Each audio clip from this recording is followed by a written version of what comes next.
ದೇವಭೂಮಿ ಪ್ರಯಾಗ್ರಾಜ್ನಲ್ಲಿ ಮಹಾ ಕುಂಭಮೇಳದ ವೈಭವವನ್ನು ನೋಡೋದಕ್ಕೆ ಕೋಟ್ಯಾಂತರ ಯಾತ್ರಿಕರು ಪ್ರತಿದಿನವೂ ಕೂಡ ಈ ಪ್ರಯಾಗ್ರಾಜ್ನ ಈ ಪುಣ್ಯ ನೆಲದ ಪಾದ ಸ್ಪರ್ಶ ಮಾಡ್ತಾ ಇದ್ದಾರೆ. ಗೋಪಾಲ್ಜಿಯವರು ಕೂಡ ಆಗಮಿಸಿದ್ದಾರೆ ಅಯೋಧ್ಯೆಯಿಂದ. ಮಾತಾಡಿಸ್ತೀನಿ. ಗೋಪಾಲ್ಜಿ ನಮಸ್ಕಾರ, ಹೇಗಿದ್ದೀರಿ? ಹಾಂ, ಚೆನ್ನಾಗಿದ್ದೀನಿ. ಹೇಗಿದೆ ಮಹಾಕುಂಭ? ಮಹಾಕುಂಭ ಇಡೀ ದೇಶದ ಮೂಲೆ ಮೂಲೆಗಳಿಂದ ಜನ ಬರ್ತಾ ಇದ್ದಾರೆ. ಕೋಟ್ಯಾಂತರ ಜನ ಬರ್ತಿದ್ದಾರೆ. ಸರ್ಕಾರದ ಅಂಕಿಅಂಶ ಪ್ರಕಾರ 40 ಕೋಟಿಗೂ ಹೆಚ್ಚು ಜನ ಇಲ್ಲಿವರೆಗೆ ಸ್ನಾನ ಮಾಡಿದ್ದಾರೆ. ವ್ಯವಸ್ಥೆಗಳನ್ನು ಸಾಕಷ್ಟು ಮಾಡಿದ್ದಾರೆ. ಈಗ ಮೊನ್ನೆ 5ನೇ ತಾರೀಕಿಂದ ಅನೇಕ ಸನ್ಯಾಸಿಗಳು ಖಾಲಿ ಮಾಡಿದ್ದಾರೆ. 26ನೇ ತಾರೀಕುವರೆಗೆ ಕುಂಭಮೇಳದ ಸ್ನಾನ ನಡೆಯುತ್ತೆ. ಶಿವರಾತ್ರಿ ಕೊನೆಯ ಸ್ನಾನ ಅಂತ ಸಾಮಾನ್ಯ ನಂಬಿಕೆ. ಸಾಮಾನ್ಯವಾಗಿ ವಸಂತ ಪಂಚಮಿ ನಂತರ ಸಂಖ್ಯೆ ಸಾಕಷ್ಟು ಕಡಿಮೆ ಆಗ್ತಿತ್ತು. ಈ ವರ್ಷ ಮಾತ್ರ ಅದು ನಿರಂತರವಾಗಿ ಮುಂದುವರೆದಿದೆ. ಈಗಲೂ ಸಹ ಒಳ್ಳೆ ಸಂಖ್ಯೆಯಲ್ಲಿ ಜನ ಬರ್ತಿದ್ದಾರೆ. ಗುರುಗಳೇ, ಗೋಪಾಲ್ಜಿ, ಈಗ ನಾವು ಗಮನಿಸಿದ್ರೆ ಕೆಲವು ಶಾಹಿ ಸ್ನಾನಗಳು ಹಾಗೆ ಪುಣ್ಯ ಸ್ನಾನಗಳನ್ನು ಗಮನಿಸಿದಂಗೆ ಒಂದು 2 ಕೋಟಿ, 3.5 ಕೋಟಿ, 4 ಕೋಟಿವರೆಗೂ ಕೂಡ ಜನ ಇದ್ದಾರೆ. ಕನ್ಸಿಸ್ಟ್ ಆಗಿ ನೋಡಿದರೆ 1 ಕೋಟಿ ಪ್ರತಿದಿನವೂ ಕೂಡ ಇರೋ ಹಂಗೆ ಕಾಣಿಸ್ತಾ ಇದೆ. ಈ ಬರುವಂಥ 1 ಕೋಟಿ ಜನರಲ್ಲಿ ಒಂದು 5% ಜನ ಅಯೋಧ್ಯೆ ಕಡೆಗೆ ಬಂದರೂ ಕೂಡ ಅಲ್ಲಿ ಎಷ್ಟು ಕ್ರೌಡ್ ಆಗ್ಬೋದು? ಸಹಜವಾಗಿ ಅಯೋಧ್ಯೆಯಲ್ಲಿ ಹೇಗಿದೆ ಈಗ ಪರಿಸ್ಥಿತಿ? ಯಾತ್ರಿಗಳ ಸ್ಥಿತಿ, ಬರೋರಿಗೆ ಹೋಗೋರದೆಲ್ಲ ಒಂದು ಚಲನವಲನೆಲ್ಲ ಹೇಗಿದೆ ಗೋಪಾಲ್ಜಿ? ಅಯೋಧ್ಯೆಯಲ್ಲಿ ಕಳೆದ ಜನವರಿ 26ನೇ ತಾರೀಕಿಂದ ಇವತ್ತಿನವರೆಗೆ ಅತಿ ಹೆಚ್ಚು ಅಂದರೆ 4,25,000 ಜನ ದೇವರ ದರ್ಶನವನ್ನು ಮಾಡಿದ್ದಾರೆ. ನಿನ್ನೆನೂ 3,85,000 ಜನ ದರ್ಶನ ಮಾಡಿದ್ದಾರೆ. ಸೊ ಪ್ರತಿನಿತ್ಯ 3 ಲಕ್ಷ, 3.5 ಲಕ್ಷ, 4 ಲಕ್ಷ ಈ ರೀತಿ ಜನರ ದರ್ಶನ ನಡೀತಾ ಇದೆ. ನಾವು ಅದಕ್ಕೆ ಬೇಕಾದಂಥ ಎಲ್ಲ ವ್ಯವಸ್ಥೆಗಳನ್ನು ಮಾಡಿದ್ದೀವಿ. 8 ಪಂಕ್ತಿಗಳಲ್ಲಿ ಜನ ದರ್ಶನವನ್ನು ಮಾಡ್ತಿದ್ದಾರೆ. ದೇಶದಲ್ಲಿ 8 ಪಂಕ್ತಿಯ ದರ್ಶನ ಎಲ್ಲೂ ಇಲ್ಲ. ಒಟ್ಟೊಟ್ಟಿಗೆ 8 ಪಂಕ್ತಿಯಲ್ಲಿ ದರ್ಶನ ನಡೆಯುತ್ತೆ ಮತ್ತು ಎಲ್ಲರೂ ಆನಂದವಾಗಿ ದರ್ಶನ ಮಾಡಿಕೊಂಡು ಹೋಗ್ತಾ ಇದ್ದಾರೆ. ಆದರೆ ಸರ್ಕಾರನೂ ಒಳ್ಳೆಯ ವ್ಯವಸ್ಥೆಯನ್ನು ಮಾಡಿದೆ. 1 ವೇ ಟ್ರಾಫಿಕ್ ಮಾಡಿರೋದ್ರಿಂದ ಗೊಂದಲಗಳು ಕಡಿಮೆ. ಬೆಳಗ್ಗೆ 5 ಗಂಟೆಗೆ ದರ್ಶನ ಶುರುವಾದರೆ ರಾತ್ರಿ 12 ಗಂಟೆವರೆಗೆ ದರ್ಶನ ನಡೀತಾ ಇರುತ್ತೆ ನಿರಂತರವಾಗಿ. ಒಟ್ಟಿನಲ್ಲಿ ಎಲ್ಲ ವ್ಯವಸ್ಥೆಗಳು ನಡೀತಾ ಇದೆ. ಊರಿನ ಸಾಮಾನ್ಯ ಜನರಿಗೆ ಸಹಜವಾಗಿ ಕಷ್ಟ ಆಗುತ್ತೆ. ಮುಖ್ಯ ರಸ್ತೆ ಅದು ನಾನ್ ವೆಹಿಕಲ್ ಝೋನ್ ಆಗಿದೆ. ಹೀಗಾಗಿ ನಡ್ಕೊಂಡು ಹೋಗಬೇಕು. ಯಾತ್ರಾರ್ಥಿಗಳು ಅಯೋಧ್ಯೆಯಲ್ಲಿ ಸಾಮಾನ್ಯವಾಗಿ 5 ಕಿಲೋಮೀಟರ್ ನಡಿಬೇಕಾಗತ್ತೆ. ಒಟ್ಟು ಪ್ರಯಾಗ್ನಲ್ಲಿ ಇದ್ದಷ್ಟು ನಡೆಯೋ ಅವಶ್ಯಕತೆ ಇಲ್ಲ, ಆದರೆ ಒಂದು 5 ಕಿಲೋಮೀಟರ್ ನಡಿಬೇಕಾಗತ್ತೆ ಅಯೋಧ್ಯೆಯಲ್ಲೂ ಸಹ. ಒಂದು ವಿಶೇಷ ಅಂದರೆ ಇಷ್ಟೆಲ್ಲ ಜನ ನಿಬಿಡ ದರ್ಶನದ ನಡುವೆ 1.5 ಗಂಟೆ ಮ್ಯಾಕ್ಸಿಮಮ್ನಲ್ಲಿ ದರ್ಶನ ಆಗಿಬಿಡುತ್ತೆ. ನಮ್ಮ ಕ್ಯೂನಲ್ಲಿ ನಿಂತ 45 ನಿಮಿಷ 50 ನಿಮಿಷ, ಹೆಚ್ಚು ಅಂದರೆ 1.5 ಗಂಟೆಯಲ್ಲಿ ದರ್ಶನ ಮಾಡ್ಕೊಂಡು ಹೊರಗಡೆ ಬರ್ತಾರೆ. ವ್ಯವಸ್ಥೆಗಳೆಲ್ಲ ಸರಿಯಾಗಿ ನಡೀತಾ ಇದೆ. ಗೋಪಾಲ್ಜಿ, ಅಯೋಧ್ಯೆಯಲ್ಲಿ ರಾಮ ಜನ್ಮಭೂಮಿಯ ಪ್ರಾಣ ಪ್ರತಿಷ್ಠಾಪನೆಯ ಆ ಸಮಯಕ್ಕೂ ಈ ಮಹಾಕುಂಭಮೇಳದ ಈ ಪುಣ್ಯಗಳಿಗೆಗೂ ತಾವು ನೋಡಿದ ಹಾಗೆ, ತಾವು ಒಂದು 3-4 ದಿನದಿಂದ ಮಹಾಕುಂಭಮೇಳದಲ್ಲಿ ಇದ್ರಿ, ಏನು ಸಾಮ್ಯತೆ ಇದೆ ಅಂತ ಅನಿಸುತ್ತೆ ಅಥವಾ ಏನಿಲ್ಲ ವ್ಯತ್ಯಾಸ ಅಂತ ಅನಿಸುತ್ತೆ ಗುರುಗಳೇ? ಯಾತ್ರಿಗಳೆಲ್ಲರೂ ಕೂಡ ಅಲ್ಲೂ ಕೂಡ ಇದ್ರು, ಇಲ್ಲೂ ಕೂಡ ಇದ್ದಾರೆ. ವ್ಯತ್ಯಾಸ ಏನು ಅನ್ಸುತ್ತೆ ತಮಗೆ? ಅಯೋಧ್ಯೆಗೆ ಪ್ರಾಣ ಪ್ರತಿಷ್ಠೆ ನಂತರ ಇಡೀ ದೇಶದಿಂದ ಜನ ಬಂದಿದ್ದರು. 23ನೇ ತಾರೀಕು, 22 ಪ್ರಾಣ ಪ್ರತಿಷ್ಠೆ ಆಯಿತು. 23ನೇ ತಾರೀಕು ಬಹಳ ದೊಡ್ಡ ಪ್ರಮಾಣದಲ್ಲಿ ಜನ ಹರಿದು ಬಂತು. ಆದರೆ ಸುಮಾರು 1-1.5 ತಿಂಗಳಲ್ಲಿ ಅದರದ್ದು ಪ್ರಕ್ರಿಯೆ ನಿಧಾನವಾಗಿ ನಾರ್ಮಲಿಗೆ ಬಂತು. 50ರಿಂದ 60,000, 70,000, 80,000, ಶನಿವಾರ ರವಿವಾರಗಳಲ್ಲಿ 1 ಲಕ್ಷ, ಈ ರೀತಿ ಒಂದು ಜನರಲ್ ಟ್ರೆಂಡ್ ನಿರ್ಮಾಣವಾಯಿತು. ಇಲ್ಲೂ ಹಾಗೆ ನೋಡಿದರೆ ಕುಂಭಕ್ಕೂ ಬರ್ತಾ ಇರೋರು ಇಡೀ ದೇಶದಿಂದ ಬರ್ತಿದ್ದಾರೆ. ನನಗೆ ಪರಿಚಯ ಇರುವಂತಹ ಅನೇಕ ಕುಟುಂಬಗಳಲ್ಲಿ ಅರ್ಧ ಜನ ಮೊದಲು, ಅರ್ಧ ಜನ ಆಮೇಲೆ, ಅಂದರೆ ಎಲ್ಲರೂ ದರ್ಶನ ಮಾಡಬೇಕು ಅಂತ ಇಲ್ಲಿಗೆ ಬರ್ತಿದ್ದಾರೆ. ಆದರೆ ಇಲ್ಲಿ ವಿಶಾಲವಾದಂಥ ಜಾಗ ಇದೆ, ಗಂಗೆ ತಟದಲ್ಲಿದೆ. ಹೀಗಾಗಿ ಕುಂಭ ಸ್ನಾನಕ್ಕೆ ಬಂದವರಿಗೆ ವಿಶಾಲವಾದಂಥ ಜಾಗ ಇರೋದರಿಂದ ಬೇಗ ಸ್ನಾನ ಆಗುತ್ತೆ, ಹೋಗ್ತಿದ್ದಾರೆ. ಒಂದೇ ಕಷ್ಟ ಆಗೋದು ಬರೋರಿಗೆ ನಡಿಬೇಕಾಗತ್ತೆ.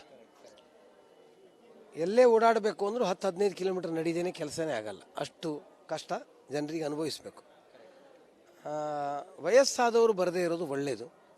ಯುವಕರು ಯಾರು ಆನಂದವಾಗಿ ನಡ್ಕೊಂಡು ಹೋಗ್ಬೋದು, ಅವ್ರು ಬಂದರೆ ಅವರಿಗೆ ಅನುಕೂಲ ಆಗುತ್ತೆ.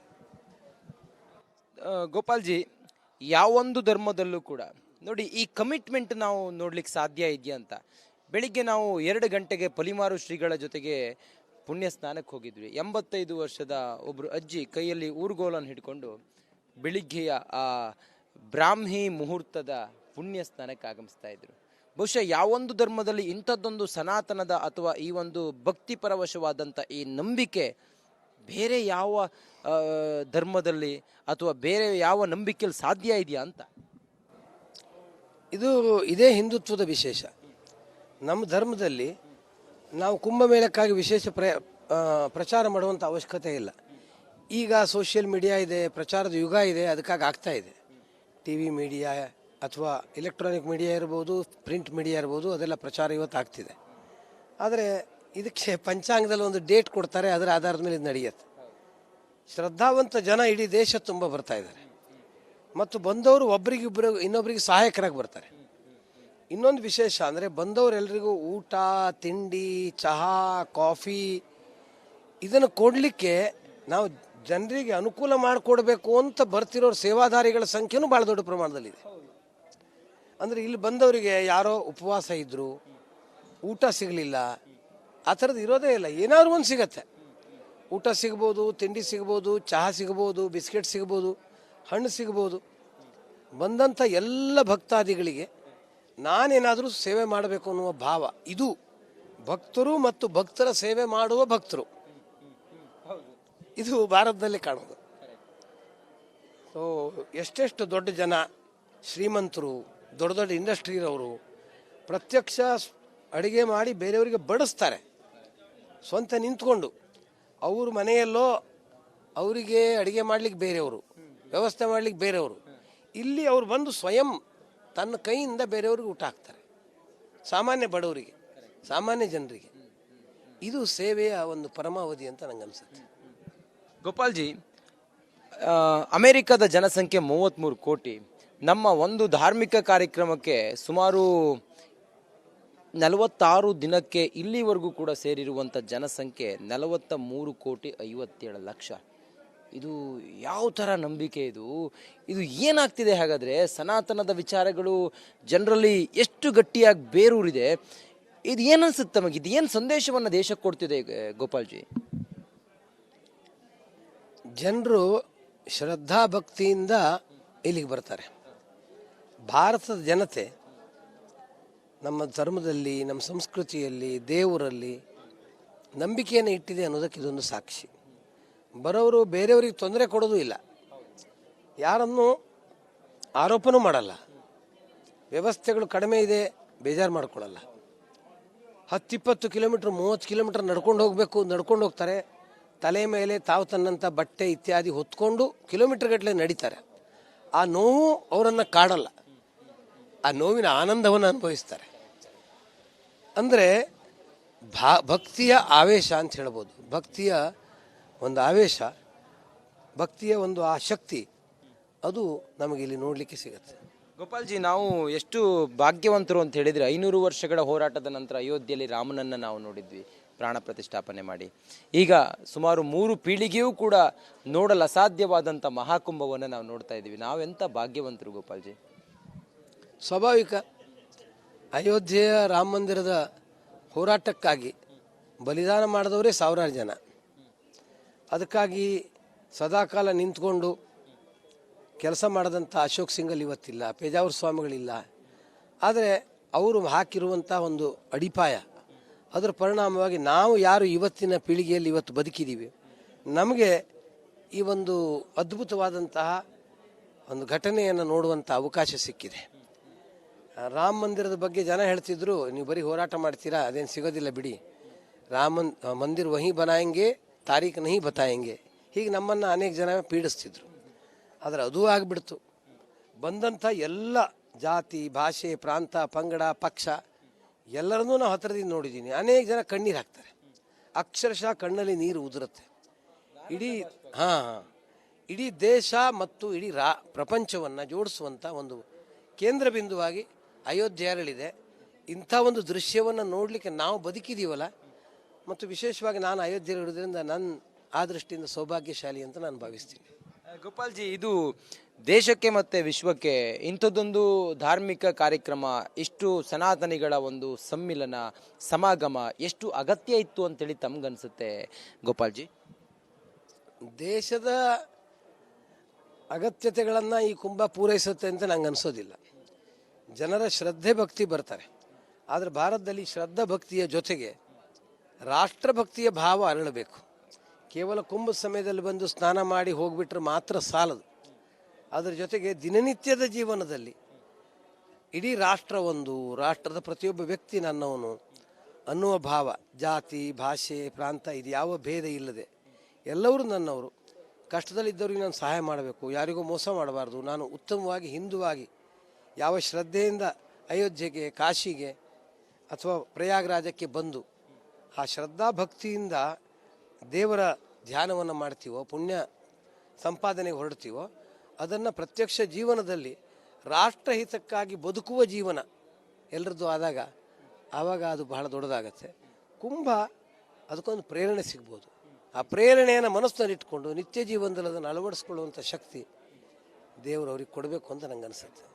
ಗೋಪಾಲ್ಜಿ, ಕೊನೆಯದಾಗಿ ಈಗ ಅಯೋಧ್ಯೆಯಲ್ಲಿ ರಾಮನ ಮಂದಿರವನ್ನು ಪ್ರತಿಷ್ಠಾಪನೆ ಮಾಡುವಲ್ಲಿ ಉತ್ತರ ಪ್ರದೇಶದ ಮುಖ್ಯಮಂತ್ರಿ ಯೋಗಿ ಆದಿತ್ಯನಾಥ್ ಹಾಗೆ ಪ್ರಧಾನಿ ನರೇಂದ್ರ ಮೋದಿ ಅವರ ಒಂದು ಶ್ರಮವೂ ಕೂಡ ಇದರಲ್ಲಿದೆ. ಅದರಂತೆ ಯೋಗಿ ಆದಿತ್ಯನಾಥ್ ಅವರ ಅಚ್ಚುಕಟ್ಟಾದಂಥ ನಿರ್ವಹಣೆಯನ್ನು ನಾವು ಮಹಾಕುಂಭಮೇಳದಲ್ಲಿ ನೋಡ್ತಾ ಇದ್ದೀವಿ. ಈ ಮಹಾಕುಂಭದ ನಂತರ ಯೋಗಿ ಆದಿತ್ಯನಾಥ್ ಅವರ ವರ್ಚಸ್ಸು ಜಾಗತಿಕವಾಗಿ ಅಥವಾ ರಾಷ್ಟ್ರೀಯ ಮಟ್ಟದಲ್ಲಿ ಏನಾದರೂ ಒಂದು ಬದಲಾವಣೆ ಆಗುತ್ತೆ, ಅಥವಾ ಒಂದು ದೊಡ್ಡ ಮಟ್ಟದಲ್ಲಿ ಒಂದೊಂದು ಸಂಚಲನ ಆಗ್ಬೋದು ಅವರ ಒಂದು ಈ ಎಲ್ಲ ಆಡಳಿತ ಅನ್ನೋದ್ರ ಬಗ್ಗೆ ಏನಾದರೂ ತಮಗೆ ಅನಿಸುತ್ತಾ? ಅವರು ಉತ್ತಮವಾಗಿ ಕೆಲಸ ಮಾಡ್ತಾ ಇದ್ದಾರೆ. ತೀರ್ಥಕ್ಷೇತ್ರಗಳ ಅಭಿವೃದ್ಧಿ, ನಮ್ಮ ಸಂಸ್ಕೃತಿಯ ಬಗ್ಗೆ ಇರುವಂಥ ಅವರಿಗೆ ಇರುವಂಥ ಶ್ರದ್ಧೆ, ಅನ್ಯಾಯವನ್ನು ಸಹಿಸದೇ ಇರುವಂತಹ ಎದೆಗಾರಿಕೆ, ದುಷ್ಟಶಕ್ತಿಗಳನ್ನು ಮಟ್ಟ ಹಾಕುವಂಥ ಒಂದು ಸಾಮರ್ಥ್ಯ ಮತ್ತು ಸುಗಮವಾದಂತಹ ಉತ್ತಮವಾದಂತಹ ಜನರಿಗೆ ಅನುಕೂಲವಾದಂಥ ಆಡಳಿತ, ಇದು ಅವರ ವಿಶೇಷತೆ. ಅವರಿಗೆ ಅವರು ಸ್ವಸಾಮರ್ಥ್ಯದಿಂದನೇ ಮುಂದೆ ಬಂದೇ ಬರ್ತಾರೆ. ಮತ್ತು ಯಾರು ದೇವರ ಕಾರ್ಯವನ್ನು ಚೆನ್ನಾಗಿ ಮಾಡ್ತಾರೋ ದೇವರು ಅವರಿಗೆ ಆಶೀರ್ವದಿಸ್ತಾನೆ. ಅವರ ಮನಸ್ಸು ಉತ್ತಮವಾಗಿರೋದ್ರಿಂದ ದೇವರು ಅವ್ರ ಜೊತೆಗಿದ್ದಾನೆ ಅಂತ ನಂಗೆ ಅನಿಸುತ್ತೆ. ಒಬ್ಬ ಸಂತನಿಗೆ, ಒಬ್ಬ ಸಾಧುವಿನ ಕೈಯಲ್ಲಿ ಆಡಳಿತವನ್ನು ಕೊಟ್ಟರೆ ಹೇಗೆ ಅವರು ದೇಶವನ್ನು ನಿಭಾಯಿಸಬಹುದು ಅನ್ನೋದಕ್ಕೆ ಮಹಾಕುಂಭ ಸಾಕ್ಷಿ ಅಂತೇಳಿ ಹೇಳ್ತಾ ಇದ್ದಾರೆ ಒಂದು ಕಡೆಯಲ್ಲಿ. ಮತ್ತೊಂದು ಕಡೆಯಲ್ಲಿ ಒಂದು ಹಿಂದೂಗಳೆಲ್ಲರೂ ಕೂಡ ಜೊತೆಯಾಗಿದ್ದರೆ ಆ ದೇಶ ಹೆಂಗಿರುತ್ತೆ ಅನ್ನೋದಕ್ಕೆ ಮಹಾಕುಂಭ ಸಾಕ್ಷಿ ಅಂತೇಳಿ ಸಾಮಾಜಿಕ ಜಾಲತಾಣದಲ್ಲೆಲ್ಲ ಚರ್ಚೆ ಇದೆ. ಇದ್ರ ಬಗ್ಗೆ ತಮ್ಮ ಅಭಿಪ್ರಾಯ ಏನು ಗುರುಗಳೇ? ಕೇವಲ ಒಬ್ಬ ಮುಖ್ಯಮಂತ್ರಿ ಮಾಡ್ತಾರೆ ನಂಗೆ ಅನಿಸೋದಿಲ್ಲ. ವ್ಯವಸ್ಥೆಗಳಲ್ಲಿ ಅಧಿಕಾರಿಗಳ ಪಾತ್ರನೂ ಭಾಳ ದೊಡ್ಡದಿದೆ. ಕರ್ನಾಟಕದವರೇ ಆದಂಥ ಕಿರಣ್ ಆನಂದ್ ಇದ್ದಾರೆ, ಅವರು ಬಹಳ ಒಳ್ಳೆಯ ಕೆಲಸವನ್ನು ಮಾಡಿದ್ದಾರೆ. ಇಲ್ಲಿನ ಅಧಿಕಾರಿಗಳು, ಸಾಮಾನ್ಯ ಜನ, ಹಾಗೆ ಸಂತರು ಎಲ್ಲರೂ ಸೇರಿಕೊಂಡು ಇದಕ್ಕೊಂದು ಶಕ್ತಿಯನ್ನು ತುಂಬಿದ್ದಾರೆ. ಎಲ್ಲರದ್ದು ಪಾತ್ರ ಇದೆ. ಸಹಜವಾಗಿ ನೇತೃತ್ವ ಆದಿತ್ಯನಾಥರದ್ದು. ಸೊ ಅವ್ರಿಗೆ ಈ ತೀರ್ಥಕ್ಷೇತ್ರಗಳ ಬಗ್ಗೆ ಶ್ರದ್ಧೆ, ತೀರ್ಥಕ್ಷೇತ್ರಗಳ ವಿಕಾಸದ ಬಗ್ಗೆ ಒಂದು ನಂಬಿಕೆ ಇರೋದರಿಂದ ಅವರ ಪರಿಶ್ರಮನೂ ಸಹ ಇದರೊಳಗೆ ನಮಗೆ ಲಾಭವಾಗಿದೆ ಅಂತ ಅನಿಸುತ್ತೆ. ನೇತೃತ್ವ ಚೆನ್ನಾಗಿದ್ದರೆ ಉಳಿದವರು ಜೊತೆಗೂಡ್ತಾರೆ ಅನ್ನೋದಕ್ಕೆ ಉತ್ತರ ಪ್ರದೇಶದ ಮಹಾಕುಂಭ ಸಾಕ್ಷಿ. ನೋಡಿ, ಇದು ಪ್ರಯಾಗ್ರಾಜ್ನ ಮಹಾಕುಂಭದ ಬಗ್ಗೆ ಗೋಪಾಲ್ಜಿಯವರು ನೋಡಿದ ದೃಷ್ಟಿ. ಕ್ಯಾಮ್ರಾ ಪರ್ಸನ್ ಲಕ್ಷ್ಮೀಪುತ್ರ ಜೊತೆಗೆ ನಾನು ಪ್ರಯಾಗ್ರಾಜ್ನಿಂದ ರಂಜಿತ್ ಶ್ರಿಯಾರ್, ರಿಪಬ್ಲಿಕ್ ಕನ್ನಡ. ನಮಸ್ಕಾರ.